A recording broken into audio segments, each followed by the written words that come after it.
응답이 지금 5개 이렇게 질문을 하셨는데 지금 해주셔도 되는데 이거 해도 시간 다 갈 것 같은 시간감이 들어요. 그래서 참 궁금하면 끝나고 시간 더 되더라도 이렇게 말씀을 드리고, 궁금한 거 있으면 지금 질문해도 괜찮으니까요. 질문을 이따가 이거 다 끝나면 해주시고, 정 없으면 좀 시간이 안 되면 다음 시간에 할 수 있도록 이렇게 해주시면 될 것 같아요. 잠깐 기도하고 교제할게요. 잠깐 기도하겠습니다. 주님 감사합니다. 죄악 가운데 살던 저희들, 소망 없이 살던 저희들, 또 이 세상 헛된 것을 쫓아 살던 저희들에게 빛으로 오셔서 주님 저희에게 구원의 은혜를 깨닫게 도와주시고 저 천국 갈 소망을 주신 주님의 은혜에 진심으로 감사드립니다. 주님 오실 날이 점점 가까워지고 있는 이때에 저에게 복음을 맡겨주시고 이 귀한 복음을 전하도록 인도해 주셔서 감사합니다.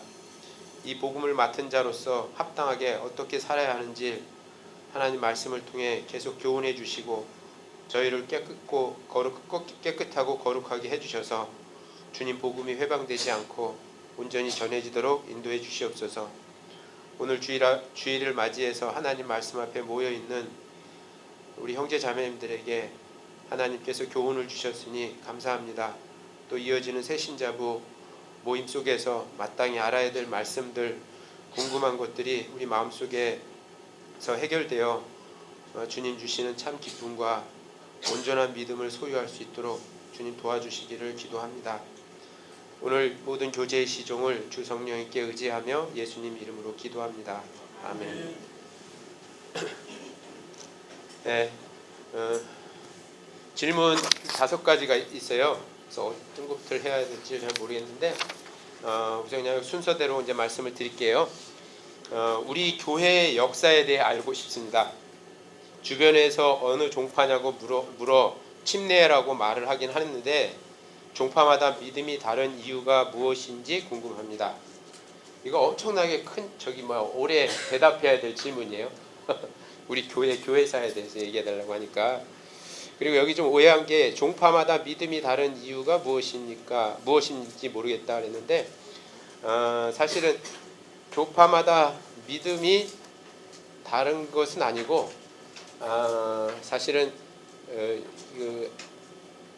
믿음이 다른 게 아니라 아는 것이 달라서 이렇게 믿음도 달라지는 건데요. 이 교파, 우리가 어느 교파냐 물으면 그냥 뭐 침례교라고 얘기해도 되고요. 침례교라고 얘기하면 되는데 문제는 이 교파가 어떻게 이렇게 태동이 됐고 어떻게 이렇게 나뉘어졌는지 이런 것들을 좀 알면 도움이 되겠죠. 그 교파의 교리를 믿으면 안 되고 성경에 나와 있는 교리를 믿으면 돼요. 그러면 사실은 교파도 필요 없고 모든 그리스도인들이 이렇게 하나가 될 수 있는데 사실은 성경에 있는 말씀보다는 인간이 만들어낸 교파의 교리를 믿고 있기 때문에 이렇게 교파가 이렇게 나눠졌다고 생각이 들어요. 사실은 이 모든 기독교 안에 교파들이 굉장히 많은데 장로교 안에도 수천 개의 교파가 있어요. 장로교 한 교 안에도, 침례교 안에도 여러 교파들이 있고, 성결교 안에도 그렇고, 감리교도 그렇고. 근데 이제 그런 교파를 시작하신 분들은 분명히 거듭나신 분이 맞아요. 우리처럼 똑같은 믿음과 소망을 가진 분들이 맞아요. 그래서 뭐 감리교를 시작하신 요한 웨슬레이 목사, 우리가 그 기독교 서점에서 그의 생애를 보면 우리처럼 확실히 거듭난 경험이 있죠. 그래서 1983년 5월 24일 날 그분이 목사가 된 지 13년 만에 거듭났다라고 하는 그 간증이 있고요. 또 장로교를 만든 켈빈이라는 분도 확실히 루터의 영향을 받아서 루터는 그 종교개혁을 일으킨 사람이잖아요. 천주교 신부로 있다 구원을 받아서 그분을 영향을 받아서 구원을 받은 확실한 분이 맞아요. 그리고 또 뭐 성결교를 시작한 킬보린 카우만 이런 사람들도 거듭난 사람이 맞고, 심지어는 구세군, 요새 냄비 구세군의 창시자 윌리엄 무스, 그분도 구원받은 사람이 맞아요. 근데 이렇게 교파를 시작하신 분들은 우리와 같은 믿음, 성경에 있는 구원의 믿음을 가진 게 틀림이 없는데 그 뒤부터 이렇게 내려오신 분들이 그 구원의 믿음에다가 막 자신의 교리들 있잖아요. 이런 것들을 막 덧붙이게 된 거예요. 그리고 그것을 성경을 전한 게 아니라 자신들의 교파의 교리를 전했기 때문에 이제 변질되고 퇴색되면서 지금 우리와 같은 믿음을 갖지 않은 교파의 사람들이 있죠. 그죠? 물론 우리 교회도 다 구원받은 사람이라고 생각하진 않아요. 우리 교회에도 내가 보면요, 구원 못 받은 사람이 있고 그분이 이렇게 오시는 거 알아요. 그렇지만 우리 교회는 대부분이, 그래도 많은 부분이 구원을 받았다라는 생각이 들어요. 왜냐하면 그분의 간증과 그분의 생활의 변화들을 이렇게 보면 충분히 그것을 이제 알 수가 있으니까. 구원받았는지 안 받았는지는 사실은 본인과 하나님만이 정확히는 알죠. 그런데 주변 사람들도 알 수 있다고 성경에 돼 있어요. 우리 한번 볼까요? 거기 빌립보서 4장 한번 볼까요? 빌립보서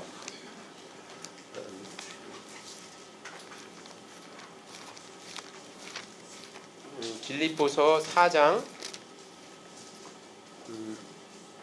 3절 보면요, 3절 같이 한번 읽어봐요. 또 참으로 나와 멍에를 같이 한 자 내게 구하노니 복음에 나와 함께 힘쓰던 저 부녀들을 돕고 또한 글레멘드와 그 외에 나의 동역자들을 도우라. 그 이름들이 생명책에 있느니라. 여기 글레멘드와 2절에 있는 유아디아, 순두개 이런 사람들이 생명책에 있다고 이렇게 표현되어 있잖아요. 그러니까 그분들의 삶들이나 간증이 이렇게 일치되고 같은 믿음과 소망을 갖고 같은 삶의 목적을 갖고 있기 때문에 이렇게 이제 확실하게 바울 사도도 순두개, 유오디아, 또 글레멘드, 그 외의 동역자들 생명책에 있다 이렇게 말씀했잖아요. 그래서 구원받은 사람을 이렇게 알 수가 있고요. 사실은 구원받은 사람은 교파가 중요한 게 아니라 그 사람이 정말 거듭났는지 안 났는지 이런 게 훨씬 더 중요하다라고 하는 것을 우리가 인지해야 돼요. 괜히 우리나라 사람들이 무슨 특히 장로교 사람들이 그러는데 장로교가 무슨 기독교 개신교의 정통인 것처럼 얘기해요. 사실 우리나라에 장로교가 많은 건 사실이지만 많다고 해서 정통은 아니에요. 장로교를 시작하신 분은 정통 맞죠, 켈빈은. 그렇지만 그 이후의 분들이 이 교리를, 장로교의 교리를 잘못 전한 것들이, 잘못 만들어서 전한 것들이 있습니다. 그래서 이 교파의 믿음이 다른 이유는 아는 것이 달라서 그렇고 그들의 교리가 성경적이지 않기 때문에 다른 점들이 서로 있어요. 그런데 구원받은 사람은 성경에 근거해서 구원받았기 때문에 교파하고 상관없이 장로교든 감리교든 성결교든 침례교든 교파하고 상관없이 거듭났으면 같이 교제할 수 있고 같이 주님을 찬양하고 이렇게 믿음을 나눌 수가 있어서 참 좋아요. 그런데 우리 교회는 어떻게 해서 그러면 이렇게 복음이 전해졌을까? 원래 이게 그 마태복음 1장에 보면 아브라함이 이삭을 낳고 이삭이 야곱을 낳고 야곱이 12 아들을 낳고 이렇게 쭉 나오잖아요. 그게 이제 이스라엘 예수님이 나오기까지 육신의 이렇게 계보들인데 사실은 구원받는 영적인 계보들도 있어요. 저를 전도해 주신 분이 있고, 그죠? 저를 전도해 주신 분은 그냥 혼자 구원받는 게 아니죠. 또 누구의 전도에 미련한 것으로 구원을 받았기 때문에 하나님은 이 전도에 미련한 것으로 믿는 자를 구원하시기를 기뻐하셨다고 고린도전서 1장에 말씀하신 것처럼 이렇게 생명의 계보들이 쫙 있어요. 그래서 이렇게 쭉 올라가면 아브라함도 나올 거고 쭉 올라가면 아담도 나올 거고요. 우리의 그 구원의 계보들이 있어요.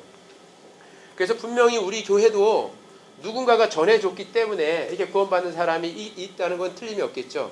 그래서 우리 교회의 역사가 있어요.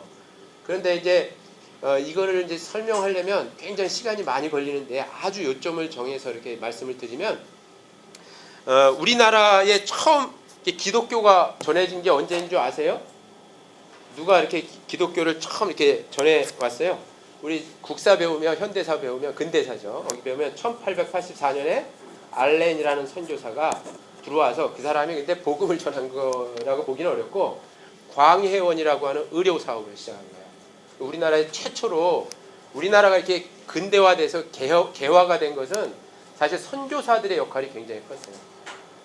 뭐 그분들이 복음을 전했는지 여부는 확실히 알 수는 없지만 일단 와서 뭐 양의들, 뭐 이렇게 병원도 이렇게 생기게 되고 그렇게 됐죠. 그래서 광해원이라는 그런 병원이 이렇게 생기게 된 거예요. 요거는 껐으면 좋겠다 이거. 이거 춥지 않죠? 이거 되게 막 목이 아파요. 혹시 이거 저기 우리 박문호 형제 킨 거 아니에요? 추위에 약해가지고.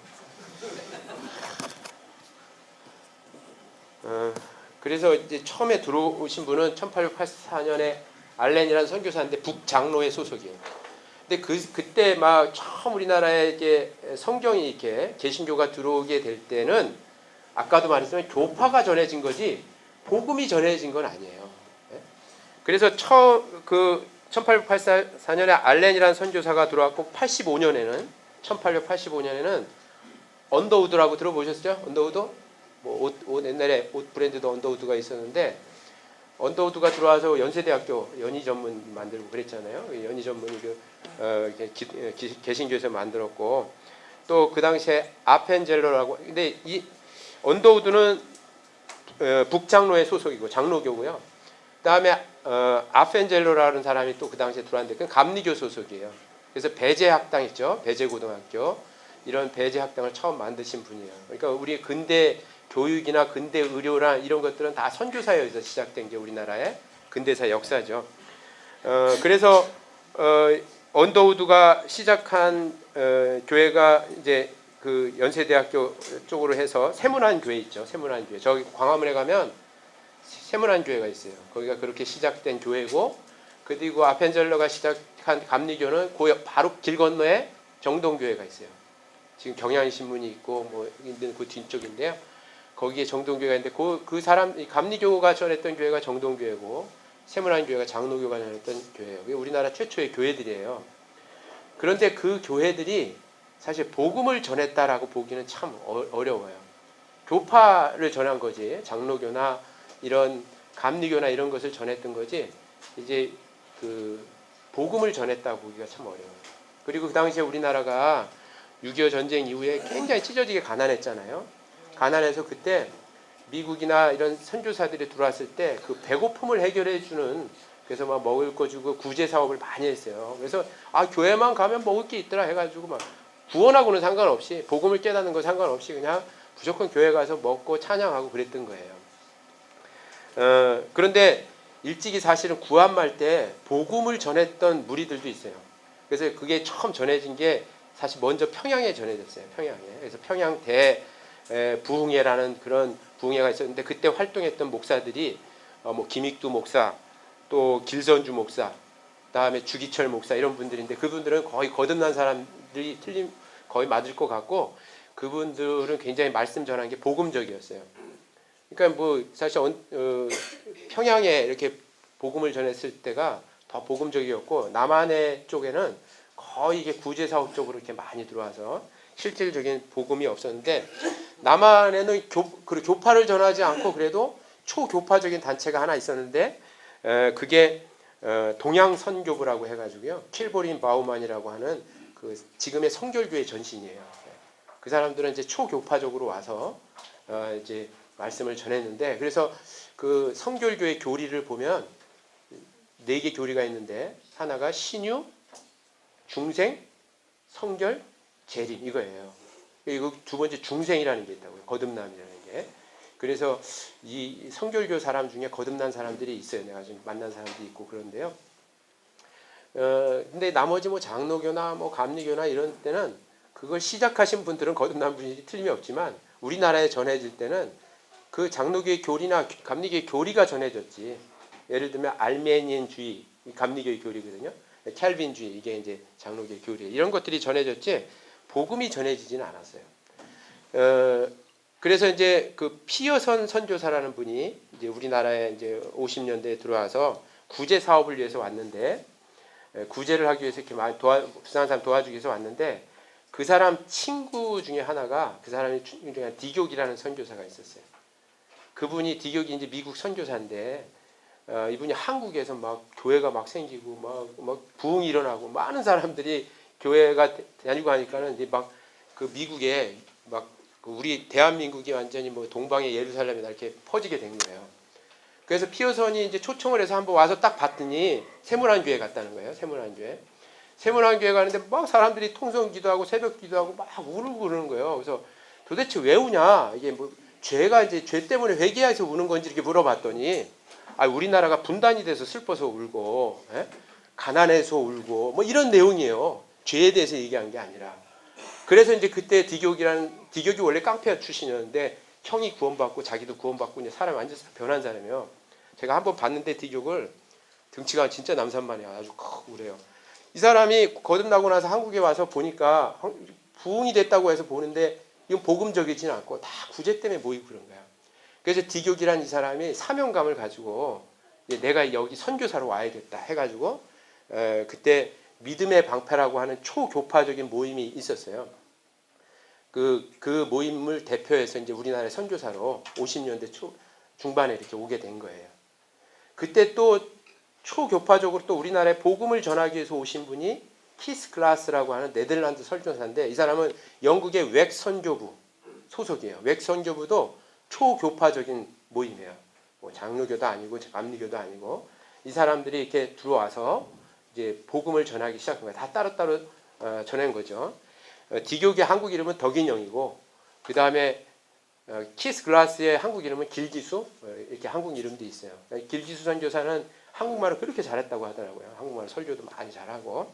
그래서 이분들이 와서 이렇게 50년대 중반부터 이렇게 복음을 전하다가 60년대 초반에 이제 그분들에 의해서 구원받은 사람들이 이제 한국에 생기었는데 그분들이 누구냐면 첫 번째 권신찬 목사, 박옥수 목사, 유병원은 잘 알죠. 세월호 사건 때문에 유병원 사장 그리고 또 우리 교회 우종옥 목사님, 뭐 이종섭 목사님 뭐 이런 등등 그분들이 62년도 그때 61년도 이때 구원을 받으신 분들이 60년대 초반에 그게 이제 경상도에 이제 대구에 이제 복음이 이제 전해져 가지고 거기서 이제 구원을 받은 분들이 이렇게 생겼고 그분들이 그래서 키스 글라스하고 그 디교하고 있죠. 이 서로 따로 다른 나라 미국에서 하고 네덜란드에서 왔는데 한국에서 이렇게 만나게 된 거예요. 뭐 하다 보니까 둘이 거듭난 사람이라는 걸 서로 알게 돼가지고 거듭난 사람은 교파 따 필요 없어요. 그냥 만나면 반가워한 거죠. 그래서 이제 같이 힘을 합쳐서 대구에서 이제 성경학교를 시작한 거예요. 성경학교. 성경학교 일기 멤버들이 그 유병원, 박옥수, 그 다음에 그 우종옥 목사님, 이종섭 씨, 뭐 이런 분들이 쭉 일기 멤버들이었어요. 그렇게 해서 이제 그 분들이 이제 우리나라의 복음의 씨가 된 거죠. 그래서 이제 박옥수 목사님은 지금의 기쁜 소식 선교회 로 이제 복음을 전하고 있는데 지금 우리가 보기엔 참 안타까운 점들이 좀 많이 그 교회에 있어요. 내재되어 있는데 뭐 그건 나중에 개인적으로 이제 뭐 물어보면 제가 말씀을 드리고 또 하나는 이번에 하도 문제가 됐던 이제 유병원 씨 교회죠, 그죠? 거기는 이제 기독교 복음 침례라고 이렇게 돼 있는데 사실은 그 교회를 시작하신 분은 유병원 씨가 아니라 권신찬 목사님이에요. 권신찬 목사님인데 권신찬 목사님이 훌륭한 목사님이셨어요. 그분은 진짜 복음 전하고 막 그랬었는데 그 권신찬 목사님의 딸이 권윤자 씨라고 있는데 그 권윤자 씨를 이 유병원 씨가 이게 그 뭐 내용도 이게 뭐 이게 뭐 들은 얘기로는 뭐 이렇게 좀 순탄한 내용으로 결혼하지는 않았던 것 같아요. 그러니까 시작부터가 그분은 유병원 씨는 그래서 하나님 비참한 말로를 주셨는지는 모르겠는데 그렇게 해서 이제 사위가 된 거예요. 권신찬 목사님 사위가 된 거예요. 권윤자 씨랑 결혼해서. 근데 이제 권신찬 목사님은 훌륭했는데 이 사위가 이게 누구랑 친구냐면 전경환 아시죠? 전두환 아들, 전두환 동생, 전두환 씨 동생하고 이렇게 친구예요, 친구. 그래가지고 권력과 의탁을 하면서 사업을 하기 시작하면서 교회가 타락하게 된 거예요, 그 교회가. 그래서 막 스쿠알렌 뭐 그런 거 팔게 하고 교회가 복음을 전하는 게 아니라 뭐 물건 파는데 더 혈안이 돼 있고 형제 자매도 좋은 직장 때려치게 하고 거기 이제 직원으로 들어가게 해가지고 월급은 주지도 않고 이거는 봉사다 해가지고 그렇게 하니 그 사람들 노동력 착취하고 하여간 교회가 너무너무 변질이 된 거예요. 그래서 이제 지금 교회가 이렇게 돼가지고 이제 결국은 세월 뭐 이렇게 해운업까지 하면서 이렇게 망하게 된 배경이 된 것이고요. 그때 1기가 그랬고 성경학교 2기까지 이렇게 하다가 62년도까지 이렇게 하다가 D교 길기수 선교사들이 이제 다 본국으로 돌아가 버린 거예요. 그러면서 이제 남아 있는 분들이 이제 우리나라의 복음을 이렇게 전해지기 시작해서 그렇게 이제 복음이 전해졌는데 그때 이제 이완 목사님은 그 선교사들에게 의해서 구원받은 건 아니고 우종호 목사님 선교사들한테 구원을 받았지만 이완 목사님은 그 대구에 있는 신학교를 다니다가 신학교 강의를 듣다가 이제 구원을 받으신 거예요. 그래서 이제 초기에는 막 혼자 이제 막 복음을 전했는데 뭐 우리가 아는 대로 구원받으면 교회를 알게 하고 교회 안에 붙어 있어야 되는데 막 4년 동안은 막 혼자 막 열정은 있고 구원의 기쁨은 있고 막 그래서 막 사방을 돌아다니면서 복음을 전했는데 열매가 하나도 없었대요. 그래서 이게 이렇게 전하는 게 아니구나. 그래서 교회 안에 이제 들어오게 돼서 그때 교제를 시작한 게 그 권신찬 목사님 그쪽하고 교제를 이제 시작하게 된 거죠. 그러면서 이완 목사님이 그러면서 처음으로 저 전라도에 이제 파송된 선교사가 된 거예요. 경상도에서 이제 전라도로 그때 처음 갔던 데가 목포였고요. 그래서 목포교회가 지금 우리 교회가 큰 거예요. 아주 시작이 오래됐기 때문에 또 광주에서 복음을 전해서 광주에도 이렇게 많은 사람들이 구원을 받게 되고, 근데 같이 교제를 하는 과정 속에서 이제 권신찬 목사님이 이제 사위 말을 듣게 되면서 교회 자체가 이제 완전히 그 문제가 되고 사업에 몰두하게 됐죠. 그래서 이제 이완 목사님이 여기 교회가 완전히 변질이 되기 때문에 이제 튀어나온 거예요. 거기서 나오시고, 그리고 그때 나온 분들이 이제 복음을 수호하기 위해서 모인 사람들 해가지고요. 복음 수호회 이렇게 모임 만들어 가지고 서울교회 한 36명이 나왔고요. 그리고 광주에도 한 38명 이 정도 30 몇 명이 나왔어요. 같이. 그래서 이제 뭐 전라도 지역에서 그렇게 나왔죠. 그래서 그분들이 지금 복음 전해서 우리 교회가 지금 이렇게 많아진 거예요. 나오고 난 다음에 이상한 사건들이 그쪽 기독교 복음 침례에서 많이 터졌죠. 뭐 오대양 사건도 터지고 막 집단 자살한 사건도 터지고 막 희한한 일들이 많이 일어나고 또 세월호 사건 터져가지고 이렇게 돼버리고요. 그래서 사실은 타락 교회가 변질이 되면서 이제 성령이 떠나고 그리고 이제 우리 교회가 이렇게 이제 나오게 된 거죠. 제일 큰 문제는 그리스도인들이 복음을 전하지 않고 다른 것에 이렇게 매진하게 되면 성령은 교회를 떠나요. 그걸 이제 우리가 잘 배워야 돼요. 우리 그 디모데 후서 한번 찾아보죠. 디모데 후서, 디모데 전서 찾아보죠. 디모데 전서 6장 3절, 4절, 5절입니다.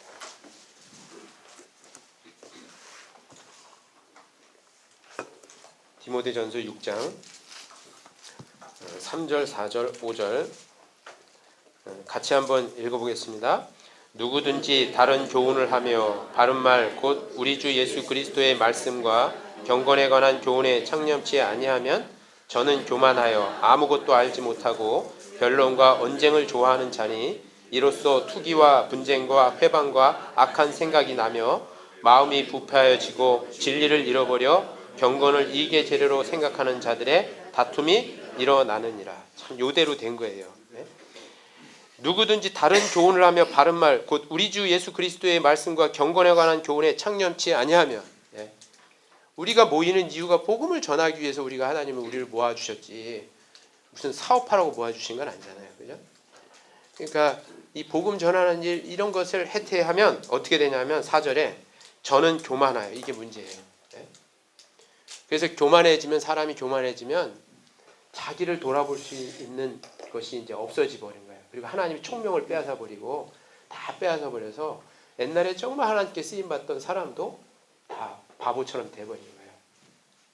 그래서 교만하여 아무것도 알지 못하고 이렇게 만들어 버리는 거예요. 하나님이. 아무것도 알지 못하는 거예요. 아무것도.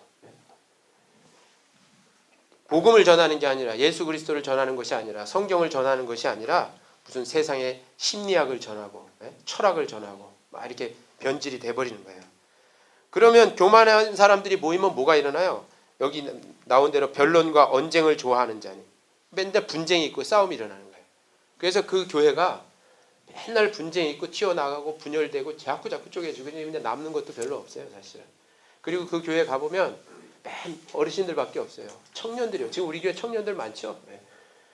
어르신들밖에 없어요. 옛날에 구원받으신 분들밖에 없는 거예요. 구원의 역사가 나타나질 않는 거예요. 그리고 뭐 말씀도 잘못 배우는 게 너무 많아. 막 기도도 안 해. 기도 하나님이 다 하는데 뭐하러 기도하냐. 기도도 안 해. 그리고 술, 담배 다 피워. 술 먹으면서 돈 벌어. 세상 사람들처럼 영업하면서 술집에 데려가요. 뭐 스탠드바에 데려가고 룸사롱에 데려가고. 제가 그런 거 많이 봤어요. 그런 분 거기 계신 분들. 그러니까 이게 경건을 사람이 타락해지면 이제 경건을 이익의 재료로 사용하는 거예요. 그래서 그 뒤에 나오잖아요. 5절에 마음이 부패하여지고 진리를 잃어버려 경건을 이익의 재료로 생각하는 자들의 다툼이 일어나느니라. 우리가 깨달은 이 말씀을 가지고 돈 버는 데 사용하는 거예요. 돈 버는 데. 지금 세상 교회들이 많은 교회들이 그렇게 돼버렸죠. 그 교회들이 뭐 장로교가 처음부터 무슨 복음이 없었던 게 아니고 감리교도 마찬가지고 성결교도 마찬가지고 다 처음 시작한 분들은 정말 훌륭하신 그리스도인들이고 말씀 전하시는 분들인데 이게 교회가 점점 시간이 지나면서 타락해지면 마음이 부패해지면 경건을 이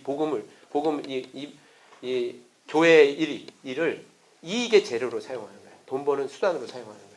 그래서 막 교회당 막 어마어마하게 져놓고 막 쓸데없이 사치스럽게 져놓고 그렇게 이제 말씀을 전하는 이제 교회로 타락해 버리는 거예요. 성령이 떠나는 거예요. 그러면 교회 껍데기만 남겨져 있고요. 무슨 예배, 의식, 찬양 뭐 이런 껍데기만 남겨져 있지 성령의 능력은 없는 거예요. 우리 요한계시록 2장을 한번 찾아봐요. 요한계시록 2장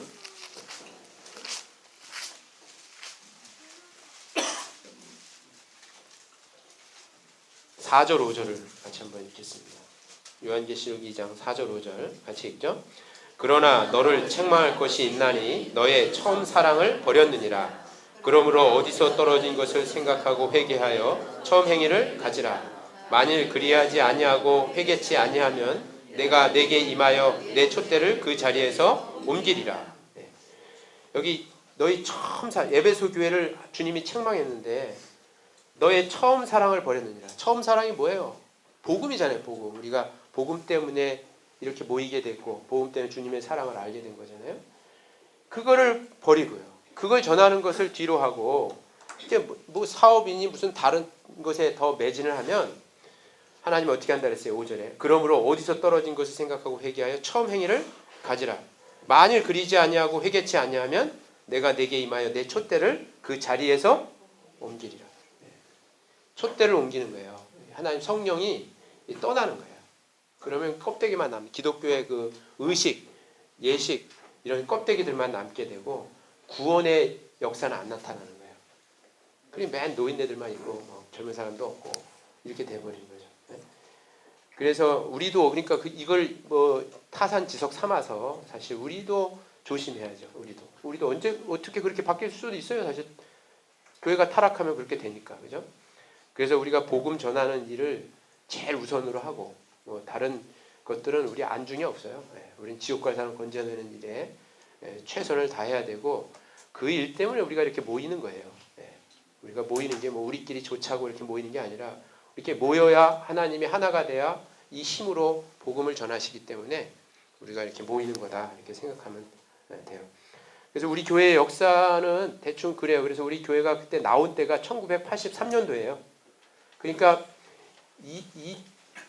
우리 교회가 나온 게 아니라 거기 그래서 교제하신 분들이 이제 나오게 된 거고 우정호 목사님은 선교사님들한테 구원받으신 분들이라 이제 우리랑 이렇게 합치게 된 거죠. 그렇게 해서 이제 우리 교회가 이제 광주에서 서울에서 중심으로 시작을 해서 지금 수양에 모이는 인원만 5만 명이 넘잖아요. 5만 명. 30 몇 명이 시작해가지고 이렇게 구원의 역사가 나타나는 건 이건 놀라운 기적이에요. 이거는 그것도 불과 30년밖에 안 되는데 지금 뭐 박옥수 목사 그 선교사님들에서 구원받은 그분은 60년 초반부터 시작했죠. 그러니까 지금 몇 년이에요? 한 50년 가까이 됐지만 우리 교회보다 인원이 작아요. 훨씬 작아요. 네. 그리고 지금은 좀 문제가 많이 생긴 교회가 돼버렸고 거기도요. 그래서 이 복음을 전하는 무리들과 이렇게 세상의 구제 사업이나 뭐 교파를 전하는 무리들이 옛날에도 이렇게 두 군데로 나눠져서 우리나라에 이렇게 개신교가 들어오게 된 거예요. 다행히 우리의 계보를 쭉 그렇게 올라가면 정말 해외 복음을 가지신 분들, 이런 분들이 구원받으신 분들이 우리에게 전해준 거예요. 그래서 우리가 가지고 있는 믿음은 보면 교파를 초월해서 기독교 서점에 가면 정말 구원받은 사람, 우리 교파가 아니더라도 우리는 시작도 몇 년 안 되니까요. 우리 교파가 아니더라도 우리와 같은 믿음과 소망을 갖고 있는 사람들이 많아요. 반면에 구원받지 못한 사람이 쓴 책도 많이 있고 기독교 서점에 그걸 잘 구분해서 봐야 돼요. 따라서 우리만 구원이 있다는 얘기는 절대 아니죠, 그죠? 우리는 어떤 생명의 계보를 통해서 우리에게 전해진 건 분명히 있죠, 그죠? 근데 그분들은 소수이고요. 기독교 역사 가운데 항상 소수이고 또 기독교 서점의 많은 책들 중에도 이렇게 복음적인 책은 적어요. 잘 구분해서 책도 봐야 되고 그래서 우리가 요 서적부에다가 거듭난 사람이 쓴 책만 이렇게 갖다가 이렇게 꼽아놓으니까 그 책만 잘 보시면 돼요. 거기 있는 책들을. 그건 우리 교파가 아니더라도 그렇게 써놨으니까 그렇게 해주시면 될 것 같아요. 잘 이해되셨는지 모르겠네. 네. 그 다음에 여기 두 번째는 교회 안에서 새신자의 위치가 궁금합니다. 새신자가 신앙생활을 어떻게 해야 하는지 새신자 행동 강령이 있다면 알려주시면 감사하겠습니다. 그리고 봉사의 어머니의 등 회별 기준도 궁금합니다. 행동 강령이 있다면 좀 무슨 뭐 조폭 같은데 그래, 행동 강령이 있다면 굳이 있다면 새신자가 정말 해야 될 일이 있다면 딱 5가지예요. 우리 지난번 전도 집회 때 박경수 목사님이 알려주셨죠? 붙어 있으라 이거예요. 붙어 있으라 이거예요. 우리 요한복음 15장 1절에 포도나무의 비유로 예수님이 얘기해 주잖아요. 거듭난 사람에게 말씀하셨죠? 찾아보죠. 새신자니까 찾아봐요. 헌신자들은 다 알 거예요. 요한복음 15장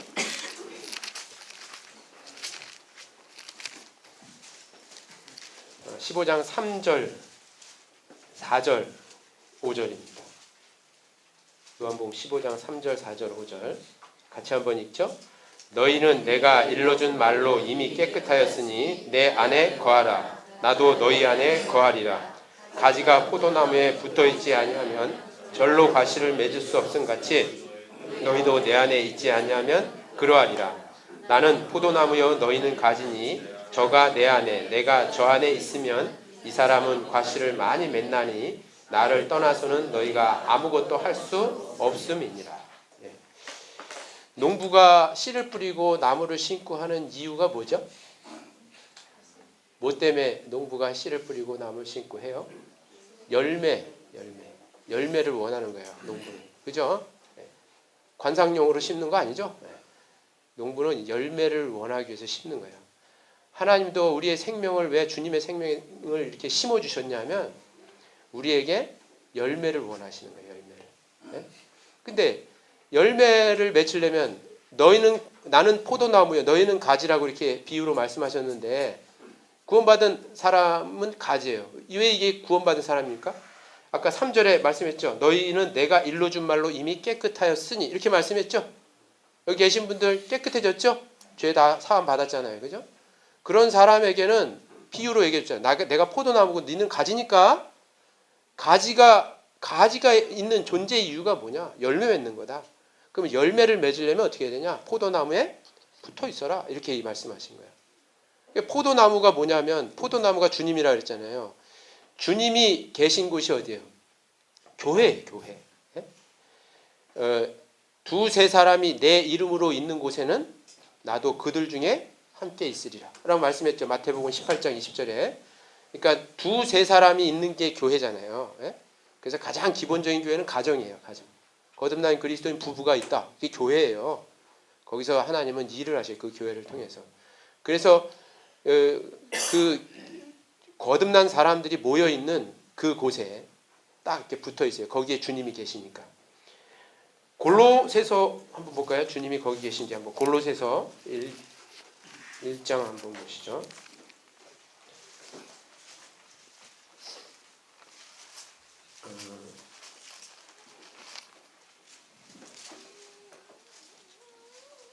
(1장 18절) 골로새서 1장 18절 같이 한번 읽어보겠습니다.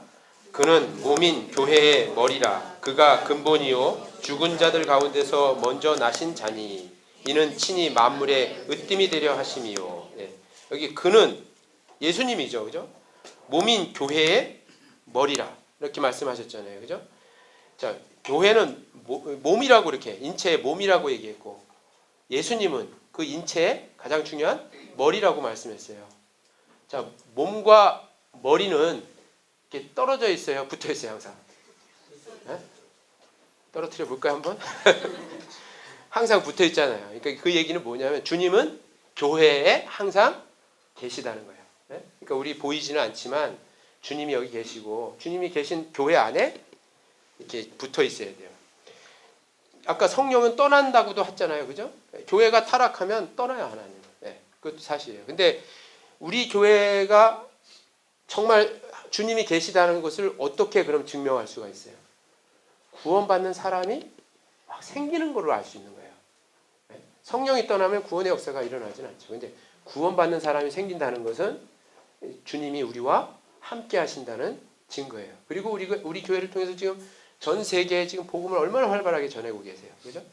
이건 아주 굉장한, 그곳에 내가 있다는 것은 엄청난 행운이고 엄청난 은혜라는 걸 먼저 아셔야 돼요. 저 자신도 마찬가지고. 네. 그래서 저에게도 이런 좋은 이렇게 교회 당이 있고 교회 형제 자매님들이 있고 또 복음을 전하는 동역자들이 이렇게 많고 이건 정말 저에게 큰 하나님 은혜를 주신 거예요. 이곳에 이렇게 붙어 있는 거예요. 붙어 있으면 하나님이 열매를 여기서 저절로, 아까 여기 저절로 열매를 맺는다 그랬죠. 가지가 포도나무에 붙어 있지 아니하면 절로 가시를 맺을 수 없음. 가치라는 말은 붙어 있으면 저절로 열매를 맺는다 이 뜻이에요. 알겠죠?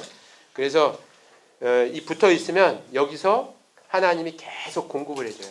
가지가 포도나무에 딱 붙어 있으면 어때요? 뿌리로부터 계속 진액이 이렇게 공급받아서 가지에까지 이르고 가지가 열매를 당연히 주렁주렁 매다는 거예요. 그래서 교회 안에 있으면 계속 공급을 받아요. 첫 번째 공급이 뭐예요?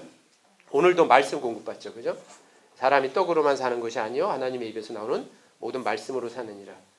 이 말씀을 계속 공급받으면 이제 신앙이 막 영원히 성장하는 거예요. 네? 그래서 갓난 아이들 같이 순전하고 신령한 젖을 사모하라. 네. 이는 너희로 구원에 이르도록 자라게 하려 함이니라. 자라게 하는 게 뭐냐면 신령한 젖이에요. 네? 신령한 젖이 그게 말씀이에요. 그래서 우리는 예수님에 대해서 점점점 더 많이 알면 알수록 신앙이 자라간다. 그리고 여기 교회 안에 있으면 하나님이 우리가 경건하게 살 수 있도록 모든 것을 공급해 주셔요. 이게 참 중요해요. 우리 베드로 후서 1장을 한번 찾아보죠. 베드로 후서 1장. 베드로 후서 1장 1절부터 3절까지인데요. 제가 읽어볼게요. 베드로후서 1장 1절부터 3절.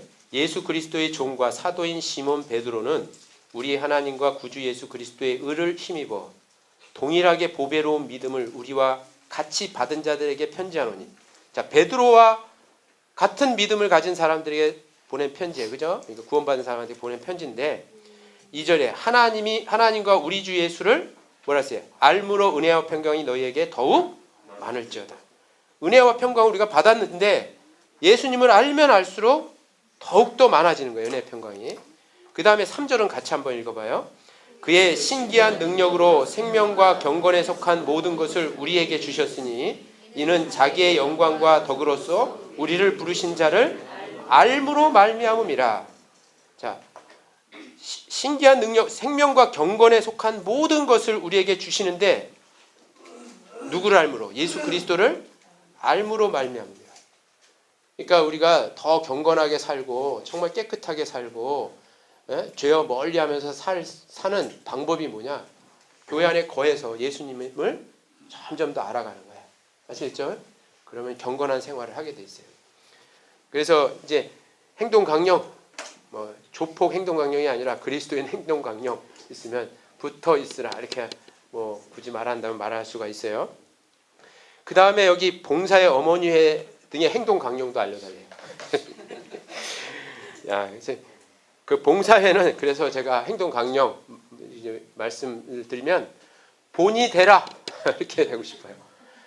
이 성경의 교회에는 형제가 남자가 리더의 역할이지 여자는 순종하는 위치를 하나님이 주셨어요. 그래서 교회 안에는 남자가 교회를 이끌어 가고 남자를 통해서 가르침을 받고 이게 성경적이에요. 그런데 그래서 교회에는 여자 목사 이거는 성경적이지 않아요. 우리 세상에 여자 목사인데 지들이 만들어낸 거지 성경에 나와 있는 건 아니에요. 그래서 장로들도 가르치는 직분이기 때문에 여자는 장로가 될 수가 없어요. 집사는 될 수 있어요. 집사는 뭐 일하는 잡을 집자 일사자예요. 영어로는 데이콘이라고 이렇게 표현이 되어 있는데 그건 일을 하는 직분이기 때문에 그건 여자도 할 수가 있어요. 여자 집사가 성경에 나오고 있고, 근데 장로는 이제 가르치는 직분이에요. 그래서 이 봉사회가 이제 그런 직분을 가지게 되는 건데 교회를 앞에서 이끌고 가르치는 그런 직분을 갖게 되는데 그럼 가르치는 자가 제일 먼저 해야 될 게 뭐예요? 말은 뻔지르르하게 잘하는데 실제 삶이 그렇지 않으면 하나 덕이 안 되는 거예요. 가정에서도 남편이 말은 잘하고 권위는 있고 하는데 실제 남편으로서의 삶은 성경적인 삶을 살지 않으면 빵점 남편이죠. 말만 잘하는 남편이에요. 그래서 본이 되라 이렇게 말씀드리고 싶어요. 그 앞에 보면 베드로전서 5장이 있는데요. 베드로전서 5장 1절 보면요. 1절부터 3절까지 제가 여기 또 읽어볼게요. 너희 중 장로들에게 권하노니 나는 함께 장로된 자요 그리스도의 고난의 증인이요 나타날 영광에 참여할 자로다. 베드로 사도는 자기를 장로라고 표현했죠. 옛날엔 사도들이 이렇게 가르쳤어요. 요즘의 목사들도 이렇게 옛날에 장로의 직분을 행하는 거예요. 이렇게 가르치고 교회의 감독이 되고 이렇게 하는 그런 직분을 행하는 건데요. 이 장로들에게 형제들에게 이렇게 말한 것이 뭐냐면 2절에 너희 중에 있는 하나님의 양 무리를 치되, 양 무리가 이제 성도들인데 양 무리를 치라는 거는 때리라는 말이 아니죠. 케어 아시겠죠? 이게 돌보라는 뜻이에요. 양 무리를 치되 부득이함으로 하지 말고 오직 하나님의 뜻을 쫓아 자원함으로 하며 더러운 일을 돈이죠. 더러운 일을 위하여 이득을 위하여 하지 말고 오직 즐거운 뜻으로 하며 3절 말씀 같이 읽어요. 맡기운 자들에게 주장하는 자세를 하지 말고 오직 양무리의 본이 되라. 그러니까 이게 리딩을 하고 가르치고 하려면 어떻게 해야 돼요? 자신이 스스로가 본을 보이면서 교회를 이끌어 가야죠. 그래서 뭐 봉사의 행동 강령이 있다 그러면 이제 본이 되라 뭐 이렇게 말씀을 드리면 되고요. 어머니의 행동 강령이 있다 그러면 뭐겠어요? 순종하라 이거예요. 순종하라. 목사님 되게 보수적이다 뭐 이렇게 또 저한테 제가 한 얘기가 아니라 성경에서 한 말이에요. 그리고 순종하는 게 제일 쉬운 거예요. 있잖아요. 형제들에게 이렇게 맡긴 일은 더 엄숙하고 더 고결한 거예요, 사실. 본이 되고 모든 일에 이게 훨씬 더 어려운 거거든요. 순종은 뭐 본이 좀 실수가 있고 뭐 결점이 있어도 따라가면 되는 거거든요. 그러니까 엄밀히 따지면 자매 하는 일이 훨씬 더 쉬워요. 형제 하는 일. 가정에서도 남편이 하는 일이 남편은 아내를 주님이 사랑하듯이 사랑하는 이게 얼마나 큰 제명이에요. 어떻게 그 말썽꾸러기 아내를 맨날 잠만 자고 춤이나 추러 다니고 화투나 치는 저런 아내를 사랑해야 될까? 사랑해야 되거든요. 주님이 그렇게 사랑하듯이 훨씬 어려운 거예요. 따라가는 거는 그냥 쫓아가기만 하면 돼요. 제가 이게 쉽다고 이렇게 표현한 게 제가 집에서 막내로 자랐어요. 막내 아들이에요, 제가. 그래서 순종하는 거 누구보다도 잘 배웠죠. 맞으니까 형들한테 그냥 뭐 라면 끓여라 그러면 라면 끓이고 뭐 이거 청소하라 하면 구두 닦으라 하면 다 하고 맨날 이렇게 순종하면서 살았어요, 사실은요. 근데 그게 교회 생활하다 보니까 너무 좋은 거예요, 그게. 이 장남은 얼마나 그 책임 의식이 있고 그 책임감이 막중합니까? 근데 이 막내는 책임감 하나도 없어. 그냥 따라가기만 하면 되는 거야. 형이 하자는 대로 하기만 하면 되고. 너무 쉽더라고. 그래서 제가 이런 말을 하는 거예요, 사실은요. 그래서 이 어머니의 행동 강령은 순종하라인데, 우리 디모데 후서 한번 봐보죠. 디모데 후서인가 전서인가? 디모데 전서를 보요. 디모데 전서 11장, 2장 11절. 11장 하니까 11장 찾는 분들이 있을 것 같아요. 디모데 전서 2장 11절 부터 14절까지만 읽어보겠습니다. 여자는 1절 순종함으로 종용이 배우라. 여자의 가르치는 것과 남자를 주관하는 것을 허락지 아니하노니 오직 종용할지니라. 이는 아담이 먼저 지음을 받고 이와가 그 후며 아담이 꾀임을 보지 아니하고 여자가 꾀임을 보아 죄에 빠졌음이니라. 여기 논리적으로 주님이 왜 여자가 순종해야 되는지를 말씀했죠.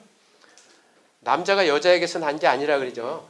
나는 분명히 우리 엄마가 있고 여자라는 엄마에게서 났는데, 성경은 남자가 여자에게서 난 게 아니라 거꾸로 여자가 남자에게서 났다 이렇게 표현해요. 왜 그러죠? 하와가 남자의 갈빗대로 이렇게 만들어져 있기 때문에 그래요. 그러니까 여자의 존재 목적은 남자를 위해서예요. 그래서 그 하나님이 그렇게 질서를 이렇게 두신 거죠. 근데 그 질서가 파괴된 것이 에덴 동산이죠, 그죠? 뱀이 마귀가 여자를 먼저 꼬셔서 여자를 막 쭉 남자의 위치까지 딱 올려놓으니까 막 헷가닥 해가지고 선악과를 먹고, 그것도 또 남자를 주관했죠. 먹어, 당신도 나만 먹으면 돼, 당신도 먹어 해가지고 같이 먹게 해가지고 인류가 박살이 났잖아요. 그래서 그것 때문에 하나님이 이거 질서가 파괴되니까 이렇게 문제가 생긴다. 그거를 이제 이 교회 안에서도 말씀을 해주신 거예요. 그래서 13절에 이는 아담이 먼저 지음을 받고 이와가 그 후며 아담이 꾀임을 보지 아니하고 여자가 꾀임을 보아 죄에 빠졌기 때문이다. 질서를 어기면 이렇게 된다는 거죠. 그래서 교회 안에서도 그 형제와 봉사회와 어머니의 질서가 이렇게 무너져 버리면 교회는 문제가 생기고 주님의 책망을 받게 되죠. 그래서 이게 어려운 질문을 제가 어렵게 대답했어요. 행동 강령에 대해서. 그 다음에 세 번째 요한 2서 1장 8절인데요. 같이 찾아보죠. 요한 2서 1장 8절. 성경에서 제일 짧은 성경이 어딘지 아세요? 요한 2서예요. 지금 66권 가운데 제일 짧은 성경. 이거는 막 30분 안에 읽을 수 있는 성경 한 권을 읽을 수가 있어요. 요한 2서 1장 8절 8절 말씀을 같이 한번 읽죠. 너희는 너희를 삼가 우리의 일한 것을 잃지 말고 오직 온전한 상을 얻으라.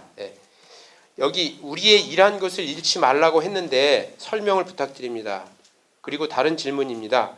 상급은 주님 보시기에 합당한 일에 대해서만 상급으로 인정되겠지만 혹여 신앙생활을 하다가 실족한 삶을 살아가면 인정된 상급이 이루어질 수도 있는지요? 같은 질문인 것 같아요. 이 내용이 다른 질문은 아닌 것 같고요. 여기 우선 1장 8절에 보면 너희는 너희를 삼가 우리의 일한 것을 잃지 말고 오직 온전한 상을 얻으라. 여기에 상을 잃은 게 아니죠. 상을 잃은 게 아니고 일한 것을 잃어버린 거예요. 우리가 일을 하는 건 상을 얻으려고 일하죠, 그죠? 주님이 구원받은 그리스도인들에게 이제 어떻게 사느냐에 따라서 이제 상을 주신다고 약속해 주셨잖아요. 그래서 우리가 주님을 위해서 열심히 일하고 주님을 위해 열심히 살면 상을 받아요. 근데 열심히 일하는데 상은 없고 일한 것이 이루어지는 경우가 있어요. 일한 것이 이루어지는 것이 상이 이루어지는 게 아니에요. 그래서 오직 온전한 상을 얻으라 이렇게 말씀했는데, 우선 그리스도인들에게 상급에 대한 약속이 있는 거 아시죠? 그거 거기 한번 찾아봐요. 고린도 후서 5장을 한번 찾아보겠습니다. 고린도 후서 5장 고린도 후서 5장 9절 10절. 고린도 후서 5장 9절 10절. 피셨으면 같이 한번 읽어요. 그런즉 우리는 거하든지 떠나든지 주를 기쁘시게 하는 자 되기를 힘쓰노라. 이는 우리가 다 반드시 그리스도의 심판대 앞에 드러나 각각 선악간에 그 몸으로 행한 것을 따라 받으려 함이라. 여기 우리는 죽든지 거하든지 떠나든지라는 것은 죽든지 살든지 주를 기쁘시게 하는 자 되기를 힘쓰라 그랬어요. 왜 죽어도 죽어도 좋잖아요. 우리는 죽으면 천국 가니까. 또 살아도 나쁠 거 없지 뭐. 그냥 하나님이 나에게 더 영광을 주기 위해서 할 일이 있으니까 살게 해주셨으니까. 그러니까 죽어도 좋고 살아도 좋고 다 좋은데 어쨌든 그것은 주님을 기쁘시게 하기 위해서 우리가 사는 것이다 이런 거 말씀하고 있어요. 근데 왜 주님을 기쁘시게 하면 무슨 일이 있기 때문이냐? 상이 있기 때문이다 이렇게 말씀하고 있죠. 그래서 여기 10절에 이는 우리가 다 반드시 그리스도의 심판대 앞에 드러나. 여기 우리가 구원받은 사람이에요, 구원 안 받은 사람이에요? 그거부터 우리 좀 생각하면서 해야 돼요. 구원 안 받은 사람이 이거 읽어가지고 무슨 뭐 상 받을 생각하면 오산이에요. 여기 우리는 고린도 성도들을 얘기하잖아요. 고린도 교회 성도들, 그리스도 예수 안에서 거룩하여 짐을 입은 사람들 있죠. 구원받은 사람들 얘기하는 거예요. 그러니까 구원받지 않은 사람은 아무리 고아원에다가 돈 1,000만 원 갖다 주고 1억을 갖다 줘도 상 없어요. 지옥 가는 일만 있는 거예요. 아무런 상이 없어요. 구원받은 사람은 근데 어떻게 사느냐에 따라서 상을 받아요. 구원은 뭘로 받죠? 믿음을 통해서 받아요. 예수님이 우리 죄를 영원히 사해 주신 사실을 우리가 믿음으로 구원을 받아요. 그러니까 구원은 행위가 아니에요. 그런데 상은 믿음으로 받는 게 아니에요. 상은 행위로 받는 거예요. 행위로. 아시겠죠? 그래서 그 뒤에 나오잖아요. 이는 우리가 다 반드시 그리스도의 심판대 앞에 드러나 각각 선악간에 뭐라 했어요? 그 몸으로 행한 것을 따라 받으려 함이라 이렇게 말씀했죠. 믿음으로 받는다고 안 했어요. 몸으로 행한 것을 따라 받으려 함이라. 이 그리스도의 심판대는 요한계시록 22장에 있는 백보자 20장에 있는 백보자 심판대하고 다른 거예요. 요한계시록 20장에 있는 백보자 심판대는 그건 지옥 가는 심판이에요. 구원 안 받은 사람들 데려다 놓고 죄를 심판해서 저 지옥에 보내는 그런 심판대고, 여기 그리스도의 심판대는 상급을 주기 위한 하나님의 심판대예요. 그걸 이렇게 구분해야 돼요. 그래서 구원 안 받은 사람이 이 성경을 읽으면 안 돼. 이 성경은 구원 받은 사람에게 하신 말씀이에요. 그런데 구원 받은 사람이 주님을 위해서 일을 했는데 상을 하나도 못 받는 경우가 있어요. 어떤 경우가 있냐? 그래서 네가 일한 것을 잃지 말고 온전한 상을 얻으라 이렇게 말한 거예요. 어떤 거냐면 그 앞에 고린도전서 4장을 한번 봐봐요. 고린도전서 3장 보죠. 고린도전서 3장 8절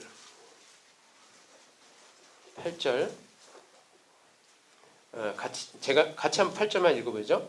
심는 이와 물 주는 이가 일반이나 각각 자기의 일하는 대로 자기의 상을 받으리라. 여기 심는 이와 물 주는 이가 뭐냐면 6절에 나는 심었고 아볼로는 물을 주었으되, 이 말이 뭐예요? 바울은 복음을 던져서 구원을 받게 했고, 아볼로는 어떤 역할을 했어요? 아볼로는 그 구원받은 사람을 잘 성장할 수 있도록 도와줬다 이 말이에요. 그러니까 근데 그러면 바울이 상이 많아요? 아볼로의 상이 많아요? 똑같다 이 말이에요. 그러니까 그 사람이 받을 상이 있고 이 사람이 받을 상이 있다. 그러니까 심는 이와 물 주는 이가 일반이나 똑같이 상을 받는데, 근데 문제는 뭐예요? 각각 달라요. 자기의 일하는 대로 자기의 상을 받느니라.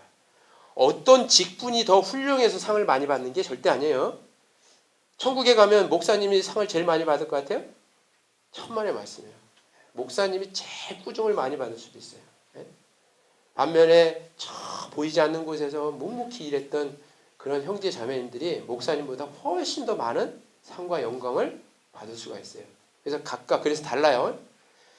상 받는 거는 뭐 찬양을 해도 상 받고, 말씀을 전해도 상 받고, 청소를 해도 상 받고, 또 뭐 밥을 해도 상 받고, 주차 안내를 해도 상 받아요. 다 받지만 똑같이 상을 받지만 일하는 깊이가 다 달라요. 맞아요?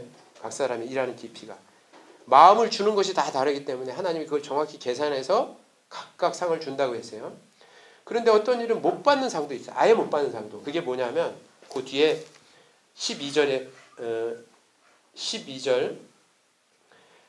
제가 읽어볼게요. 만일 누구든지 금이나 은이나 보석이나 나무나 풀이나 짚으로 이 터 위에 세우면 각각 공력이 나타날 터인데 그날이 공력을 밝히리니 이는 불로 나타내고 그 불이 각 사람의 공력이 어떠한 것을 시험할 것임이라. 14절 15절은 같이 읽어요. 만일 누구든지 그 위에 세운 공력이 그대로 있으면 상을 받고 누구든지 공력이 불타면 해를 받으리니 그러나 자기는 구원을 얻되 불 가운데서 얻은 것 같으리라. 자, 여기 중요한 게 이 터 위에다가 어떤 사람은 금이나 은이나 보석으로 공력을 쌓고 어떤 사람은 터 위에, 터가 이게 믿음의 터예요. 구원이라는 거예요. 구원을 예수 그리스도를 통해서 믿은 터를 말하는 거예요. 그 위에 읽어보면 그 내용은 다 나오는데 10절에 나오죠. 내게 주신 하나님의 은혜를 따라 내가 지혜로운 건축자와 같이 터를 닦아두매 다른 이가 그 위에 세우나 그러나 각각 어떻게 그 위에 세우기를 조심할지니라.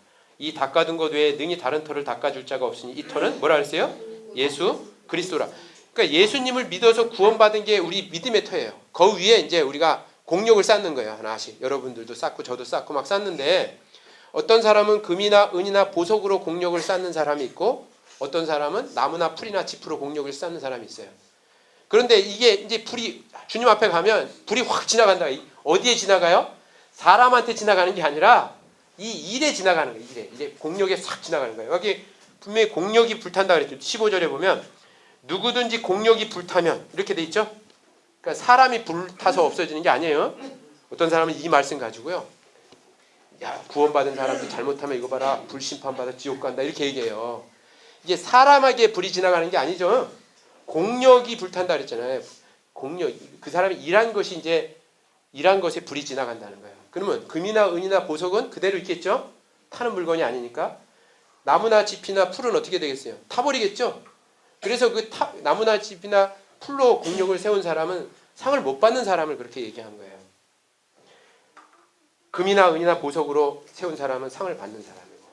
그런데 어떤 게 죽도록 일했는데 상을 못 받냐? 어떤 일이? 자기가 영광 받으려고 하는 봉사들. 예? 또 사람에게 칭찬받기 위해서 하는 봉사들. 이런 것들이 상이 하나도 없어요. 일은 죽도록 하는데. 예? 마태복음 5장 한번 봐봐요. 마태복음 5장. 마태복음 5장.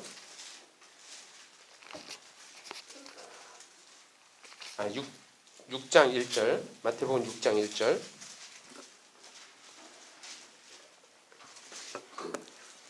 마태복음 6장 1절. 제가 읽어.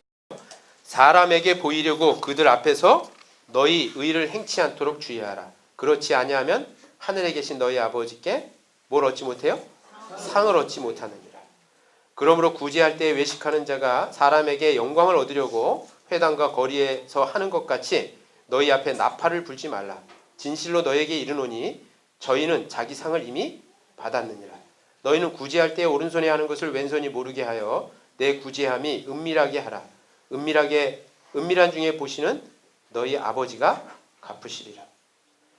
기도를 할 때도 그렇고 구제를 할 때도 그렇고, 네? 구제라는 건 남을 도와주는 거죠. 불쌍한 사람들. 불쌍한 사람 도와줄 때, 교회 연약한 형제자매를 도와줄 때 티내고 하지 말라는 거예요. 네? 사람에게 이렇게 보여서 칭찬받으려고 하지 말라는 거예요. 그 칭찬으로 인해서 뭐예요? 다 상이 날아가 버린 거예요. 그냥 그걸로 끝난 거라는 거예요. 하늘에서 받을 상은 아무도 없다는 거죠. 열심히 봉사하고 주님을 위해서 봉사하는데 목사님한테 칭찬받으려고 해. 네. 그래서 의도적으로 목사님 앞에 가서 막 일하는 척해서 목사님 아이고 수고하십니다. 형제님 자매님 다 칭찬했다. 그건 빵점에 이제 하나도 못 받는 거예요. 네? 목사님은 칭찬받을 끝이야. 제 앞에서 얼쩡거리지 마세요. 그리고 그 안 보이는 곳에서 그냥 묵묵하게 하는 거예요. 네? 그렇게 하고 그래서 하나님이 다 보시잖아요. 그걸로 만족하는 거죠. 봉사하다 보면 막 또 오해도 받고 어려움도 있고 막 속상할 때가 많아. 그래도 하나님이 다 알아주셨으면 그걸로 족하고 사는 거예요. 그걸 꼭 사람한테 인정받아야 되나? 그렇게 하는 것이 이제 문제 상을 잃는다 이 말이에요. 예? 그래서 여기 상이 이루어지지 않도록 우리의 일한 것을 잃지 않고 일한 것이 이루어질 수 있다는 거예요. 그래서 우리의 일한 것을 잃지 않고 온전한 상을 받아라.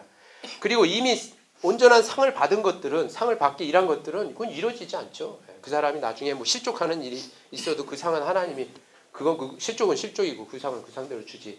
그걸 잃어버리지는 않죠. 네. 그렇게 하나님이 인정해 주신 상들은 하나님이 그대로 하나님이 주시지. 상이 이루어지는 건 아니에요. 일한 것이 이루어지는 거지. 네. 사람에게 보이려고 사람에게 영광을 얻으려고 뭐 금식 기도를 하고 뭐 구제를 하고 봉사를 하고 하는 것들은 다 그 일이 이루어지는 거예요. 네. 그렇게 이해하시면 될 것 같아요. 아셨죠?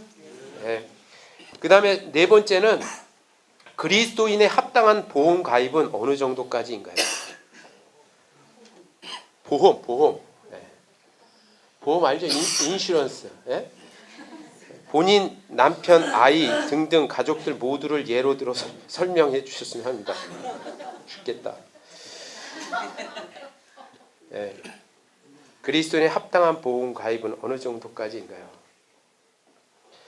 사실은 그리스도인들에게 내일 일을 염려하지 말라라고 하는 말씀을 주셨어요. 네? 여기 마태복음 옆이네. 마태복음 6장 34절 한번 봐봐요. 6장 34절 같이 한번 읽어보겠습니다. 그러므로 내일 일을 위하여 염려하지 말라. 내일 일은 내일 염려할 것이요 한낱 괴로움은 그날에 족하니라. 네. 여기 주의해야 될 말이 내일 일을 위해서 염려하지 말라 그랬지 내일 계획을 세우지 말라는 얘기는 아니에요. 네? 미래를 설계하고 미래를 계획하고 하는 거는 그리스도인도 해야 되죠. 다만 그게 어떻게 될까 잘못될까 하면서 막 근심하고 염려하고 막 이런 걸 하지 말라는 거죠. 왜냐하면 하나님이 내 미래를 세상 끝날 때까지 너희와 함께 하신다고 약속을 해주셨는데 염려가 잘못된 거지 내일을 계획하고 설계하지 말라는 뜻은 아니에요. 우리 내년 계획 다 나온 거 아시죠? 우리 교회? 1년 계획 다 짰어요. 제가 짰어요. 전도자님을 해가지고 다 짜가지고 집회 계획, 뭐 교회 행사 계획 다 짜서 이렇게 이제 여러분 이제 조금 있으면 교회 주소록 나눠드릴 텐데 거기에 이제 다 나올 거예요. 그것처럼 계획하는 거는 좋죠. 이 보험이라는 것도 미래 위험에 대비하는 것이기 때문에 보험 가입하는 것이 죄가 되지는 않아요. 네, 잘못된 거 하나도 없어요. 그래서 보험을 가입해야 되고 특히 보험은 제가 볼 때는 가난한 사람들이 가입해야 돼요. 부자는 이거 가입 안 해도 무슨 사고 나고 뭐 있어도 다 지 돈이 있어가지고 다 쓸 수 있어요. 근데 가난한 사람은 큰 사고하고 이런 게 나면 이거 어떻게 경제적으로 헤쳐나갈 수가 없어요. 그래서 가난한 사람이 듣는 게 좋아요. 제가 그 구원받기 전에 그 전도인 되기 전에 제가 보험 상품을 개발했어요. 네, 보험 상품을 이렇게 보험 상품 만들고 다 이제 생명률표 이렇게 보고 평균 연령이 얼마 돼 가지고 죽을 확률이 얼마나 돼서 40대 죽을 확률이 얼마나 돼서 그 확률을 계산해서 이렇게 그 물어줄 거 다 계산하고 그러면 얼마를 걷어야 되냐 보험료가 나오고 막 이런 거 해서 계산했어요. 머리 아픈 직업인데 그래서 제가 이제 이건 기술적으로 그 카운셀링을 하면 그리스도인은 이렇게 보장성 보험을 드는 게 좋을 것 같아요. 보장성 보험은 아주 싸요. 저축성 보험을 들면 이제 만기에 이렇게 환급을 받잖아요. 그래서 이제 저축성 보험을 들면 이제 이게 손해 보지 않는다는 느낌 때문에 이렇게 드는데 사실 제가 그 보험 수리학적으로 이렇게 계산해 보면 보장성 보험이 훨씬 더 경제적인 거예요. 그리고 저축성 보험은 이것까지 설명해야 되나?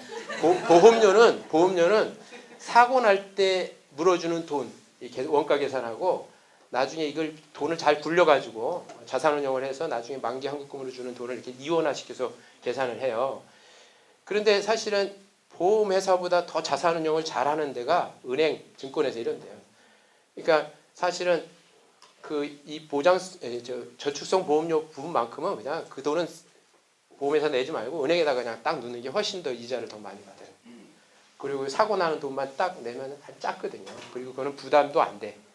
그렇게 해서 대표적인 게 자동차 보험이고 자동차 보험은 돈 안 받잖아요. 만기가 돼도 그죠? 그래서 이제 자동차 보험을 만약에 만기에 돌려주는 돈으로 한다 그러면 더 많이 돈을 내야 될 거예요. 이제 돌려주긴 하지만 그게 사실은 그 돈을 은행에다 갖다 놓는 게 훨씬 더 이익이에요. 제가 은행 장사 좀 하려고 하는 것은 아니고 저는 은행하고 아무 상관이 없는데 그 보험 수리학적으로 그래요. 그래서 더더욱더 이렇게 그리스도인은 돈 쓸 때가 있고 많이 이렇게 우리가 쓰고 가야지. 이거 다 남겨놓고 가면 누구 거 돼 이거. 다 주님을 위해서 쓰고 하는 게 중요하니까 보장성 보험을 이렇게 들었는 게 훨씬 더 좋고, 그 미래 막뭐 몇십 년 후에 받을 거 이런 거 생각하고 하지 마시고, 차라리 그럴 거면 은행에 갖다 놓는 게 훨씬 더 나아요. 그래서 필요할 때 이렇게 쓰고 하는 게 훨씬 낫죠. 그래서 그래서 보험은 이렇게 들기는 들어야 돼요. 그래서 뭐 의료비 지원하는 거. 제가 우리 딸내미 둘째 딸내미가 병으로 천국 갔잖아요. 올해. 근데 우리 둘째 딸 내가 보험 상품을 개발하면서 내가 설마 우리 딸이 저런 병에 걸릴까 보험을 안 들었어요. 제가. 근데 우리 자매가 몰래 어떻게 하고 들은 것 같아요. 들었는데 얼마 안 돼요. 1,000만 원짜리 하나 들었어요. 1,000만 원짜리. 근데 아니 병원비는 한 거의 뭐 1억이 넘게 이제 나왔었는데, 그래서 이제 이걸 카바를 잘 못하고 어쨌든 뭐 하나님 도와주셔서 잘 했는데, 이게 그리스도인들이 그런 어떤 위험이 있을 때, 어려움이 있을 때 이게 경제적으로 문제가 생길 수가 있으니까 보험을 이렇게 가입하는 게 참 좋겠다. 이번 경험도 해서도 좀 그랬고요. 그래서 특히 가난한 그리스도인 대부분 가난하죠. 가난하니까 구원받았고, 그러니까 이제 그런 보장성 보험을 이렇게 들어서 미래를 준비하는 것은 뭐 나쁘지 않아요. 근데 막 몇십 년 후에 막 50년 후에 만기환급금 받을 거 막 계산해서 보험 들고 그러면 그건 보험 수리상으로도 바보 같은 짓이야. 차라리 50년 동안 은행에 나갔다 놓는 게 훨씬 나아요. 나머지 돈은. 그러니까 그렇게 하지 마시고 그 보장성 보험 위주로 이렇게 잘 들어놓고, 남편, 아이 등등 가족들 모두를 예로 들어주세요. 남편도 들고 아내도 들고 다 들어놔요. 다 이렇게 들어놓고, 그 대신에 보장성 보험을 들으면 싼 가격에 들으니까 그렇게 들으면 좋겠어요. 우리 교회 보험하시는 분들 많은데 나 또 뭐라 그러지 않을까 모르겠네. 사실은 그 이제 저축성 보험료까지 이렇게 다 이렇게 그런 상품을 소개해야 본인들 수수료도 많고 그런데 제 같으면 그렇게 안 가입한다. 이건 전문적으로 카운슬링 해준 거고요. 어쨌든 그 보장성 보험을 드는 게 좋다. 그건 들어놓은 거 죄가 아니니까 이렇게 드는 게 괜찮을 것 같아요. 그리고 뭐 또 뭐 자녀 학자금을 위해서 이렇게 예금을 들어놓고 뭐 이런 게 나쁜 게 아니죠. 그런 거 들어놓는 것도 상관이 없을 것 같아요. 그래서 미래를 잘 준비해 놔야 되는데, 근데 하나님은 그랬잖아요. 우리의 실질적인 미래는 이 땅의 미래가 아니다. 그것도 우리가 좀 알아둬야 돼요. 우리 누가복음 10장인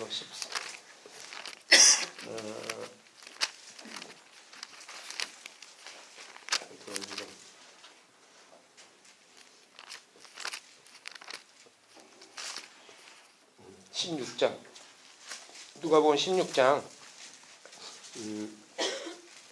8절 말씀 같이 한번 읽어보겠습니다.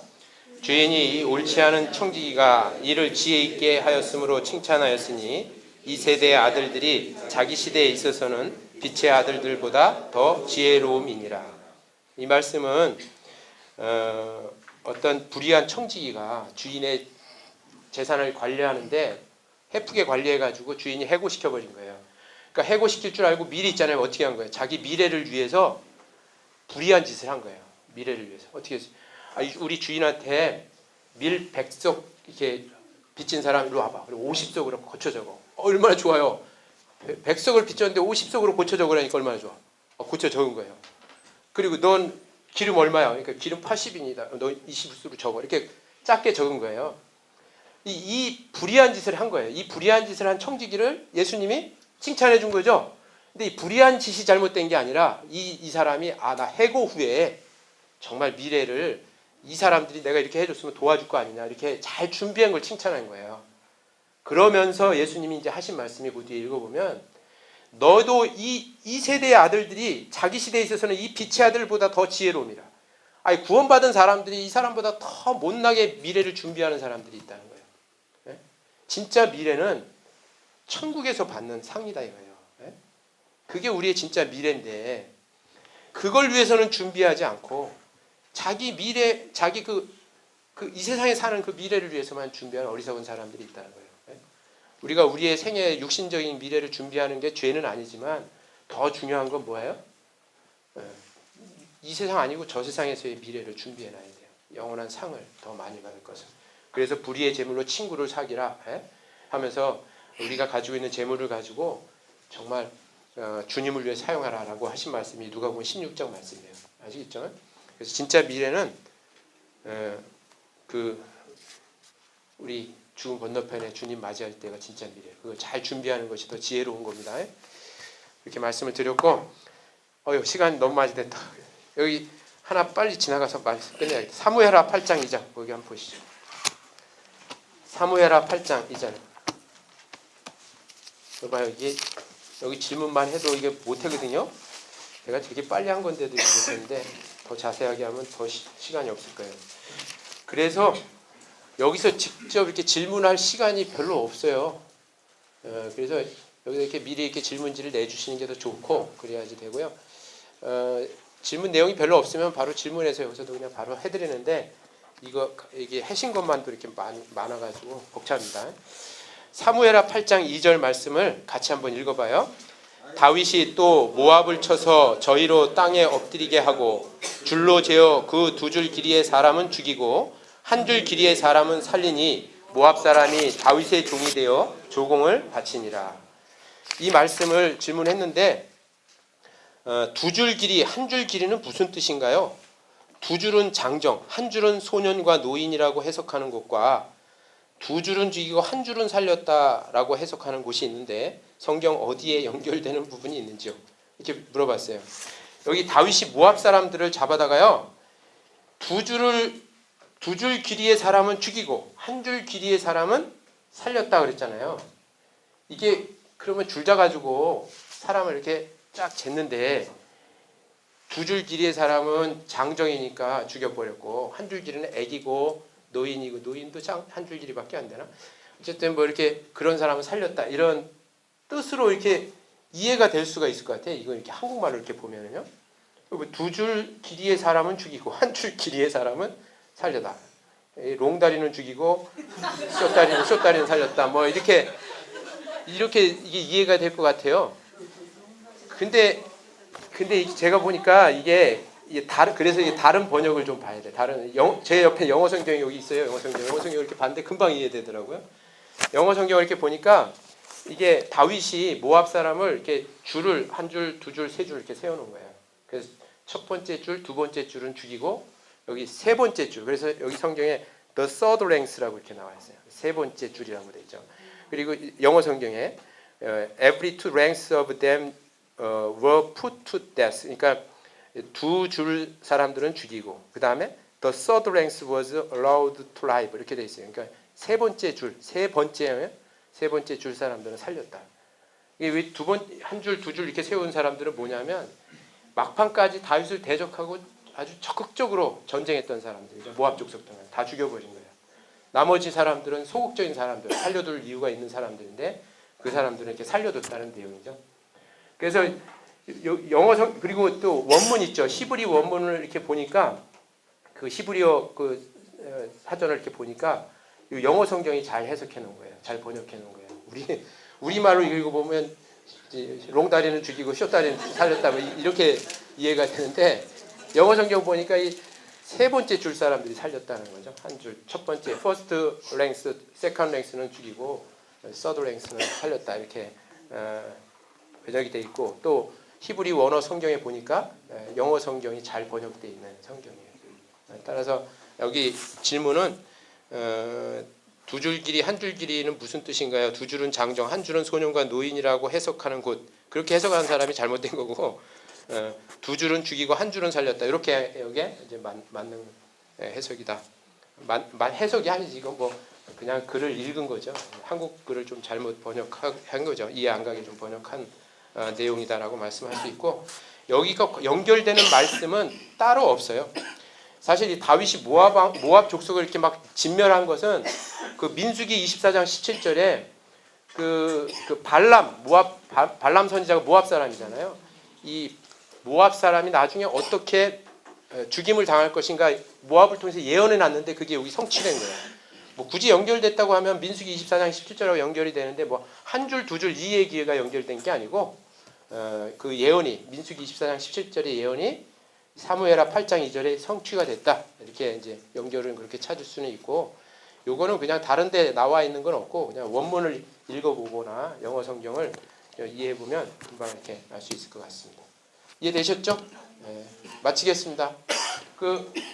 뭐 이거 수료시켜야 돼요? 기도하고. 네. 잠깐 기도하고 마칠게요. 사랑과 은혜가 많으신 주님 감사합니다. 이토록 귀한 성경을 주셔서 우리가 하나님을 올바로 알 수 있고 예수 그리스도를 더욱 알아감으로 하나님의 은혜와 평강과 또 하나님의 주시는 기쁨으로 충만할 수 있도록 인도해 주셔서 감사합니다. 날로 날로 성경을 더 읽고 묵상하고 배움으로써 우리 새신자부 형제 자매님들이 일치월장한 신앙을 가질 수 있도록 주님 도와주시고 무럭무럭 그 영혼이 성장해서 후에 주님의 귀한 일꾼이 될 수 있도록 인도해 주시기를 원합니다. 또 나머지 교제의 시간도 주님께 의지하며 예수님 이름으로 기도합니다. 아멘.